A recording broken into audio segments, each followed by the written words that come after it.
Hi, today I want to talk to you about a serious bill before the Oregon Legislature here in 2019, and it is SB 608, which is Senate Bill 608. It's introduced by Senators Burdick and Moniz Anderson, and then also the Speaker of the House, Tina Kotek. Now, there are two really major aspects to this bill. One has to do with rent control, and then the other one, number two, has to do with relocation ordinance for the state. Now, these are statewide measures that they're looking at taking. The first one, having to do with rent control, is essentially what the state is saying is that you will not be able to increase the rent more than 7% plus CPI. Now, they're also adding on to that you're not allowed to increase the rent more than once a year.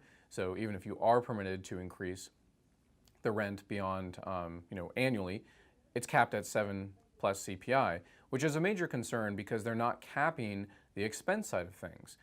Property taxes can rise oftentimes pretty dramatically, especially if there are ballot measures that add cost.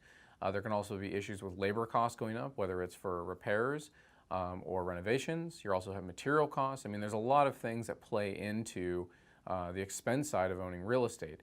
So one of the major concerns is that if that cap prevents you from being able to maintain the property or cash flow, those are some really long-term concerns.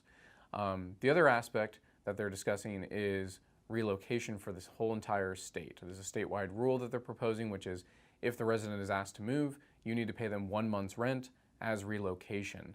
Now, this is another major concern because they're also trying to limit the reasons that you can end a tenancy. They want tenancies that are fixed term, which is like a year lease, for example. They want those to convert to month automatically. And then if you want to terminate those month-to-month agreements, you can only do so if it meets certain exemptions. And if they do, then you still have to pay the relocation. So they're really trying to change the relationship that a landlord and tenant has and impose a lot of really kind of draconian rules onto that relationship.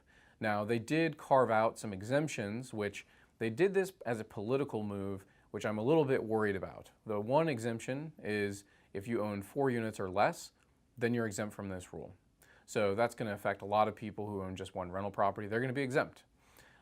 It also exempts people who have newer properties that have been built. So if the certificate of occupancy, which is what is given when a property is built and ready to occupy, if that is 15 years old or less, then you're also exempt from this new rule. Now, the problem with that is that this is just their first step, right? When we saw a relocation rollout in Portland, they originally had a lot of exemptions, and one of those exemptions was for small landlords.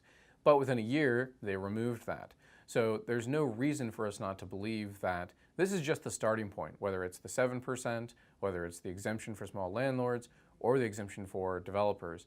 This is just the starting point, and if we allow this bill to pass, we will likely see in subsequent years a tightening of those rules and an elimination of those exemptions. Now, there's a lot of other stuff in this bill. I've gone ahead and provided a link so you can go ahead and read it yourself. But I'd strongly encourage you to share your opinion with your representatives because this is the only way that things change is if your voice gets heard, and there is a lot of momentum behind this bill. You have one of the co-sponsors, the Speaker of the House, so that's pretty significant.